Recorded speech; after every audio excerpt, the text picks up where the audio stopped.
Today we're going to make a table runner that is patriotic using this Chalk Couture transfer. We're going to use a few bandanas to sew it up into a table runner. And I'll actually have instructions for this on my blog. On this video, we're going to cover actually how to use the transfer to get our patriotic piece for the table runner. So we're going to use the transfer, we're going to use some Couture ink, and we have this gorgeous blue color in the ink. It's called Midnight Sky. We'll also need a squeegee and a stir stick, as well as some white fabric. And then you're going to need a Chalk Couture ink mat. So this mat is sticky once we peel the protective paper off, and it'll help hold our fabric into place while we use the Couture ink. Alright, so let's get started. Alright, the first thing we're going to do is cut our white piece to size that we're actually going to use the transfer on. So I want it to be approximately the same width as these bandanas. Now I am going to sew up the side, so it doesn't have to be exact, but approximately the same width would be a good idea. And then as far as length in this direction, it can actually be as long as you would like it to be.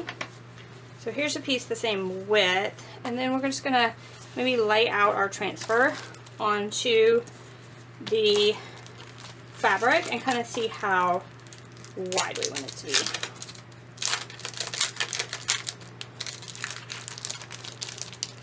So when you open this transfer up, it can actually be cut into pieces. So we'll go ahead and do that. We'll kind of lay out a design onto the fabric piece. So these are fully customizable. You can use the pieces however you would like. And they're also reusable. So we can reuse this 12 or more times on a variety of surfaces to create a variety of craft projects. Alright, so this one's 4 pieces. And if we add it maybe something like this, it would fit the width this way. So that'll give us approximately how long we want it to be. So now we have this cut to width as well as length, and kind of an idea of what we want to do with the transfer. Now I want to iron my piece of fabric and then put it on the ink mat. So now we just remove this protective cover from the ink mat. And then we just lay our piece of white fabric onto the mat. Press it down well onto the sticky surface. This will hold the fabric still while we use the ink. Now for our transfer pieces. We can just peel those from the backing paper and add them to the white fabric in the location where we want them to be.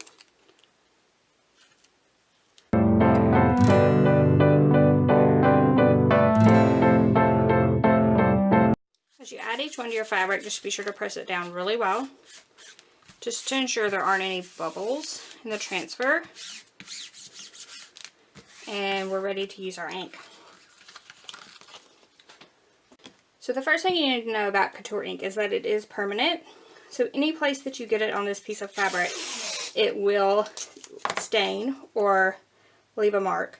So if you are not confident in your ability to stay on the transfer, I would recommend using some painter's tape all the way around to give yourself some extra room. Now that your piece is prepped, it's time to open the Couture ink. And you'll just want to use a stir stick to stir it up. Just make sure everything gets pulled up from the bottom before using the product.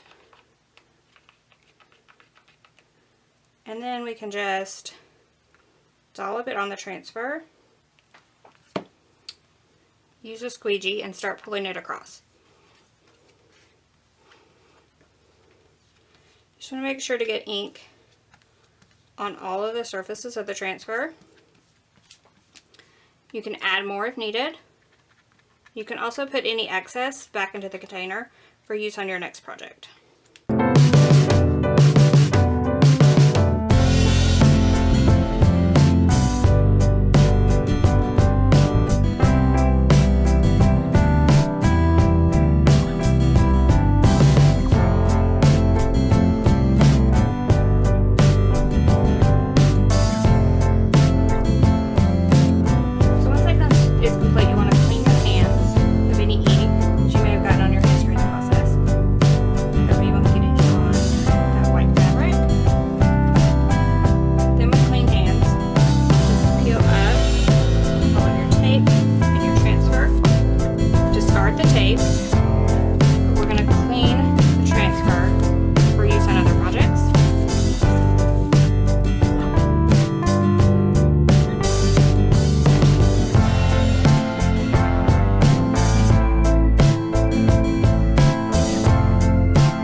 to set this entire thing aside to dry, and we'll clean our transfer in the meantime.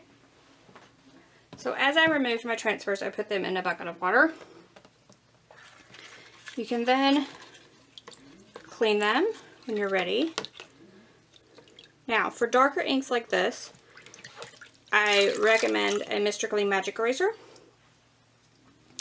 as the inks tend to stain the transfer. So we can get most of the ink off in the water, but you might see some staining on your transfer that looks like this.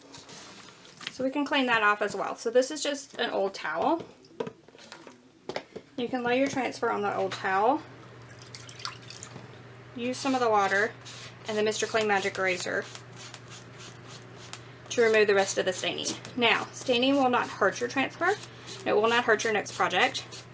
But if you want to take optimum care of your transfers, I would recommend just getting most of that staining off of the surface.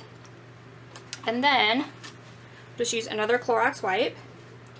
We'll flip this over to the back. We'll just clean the back off with the Clorox wipe.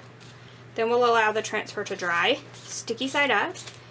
Once it's dry, you can put it back on the backing paper and it'll be ready for your next project.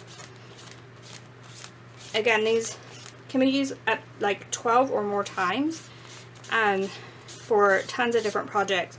So be sure to take extra good care of them to be able to use them again and again.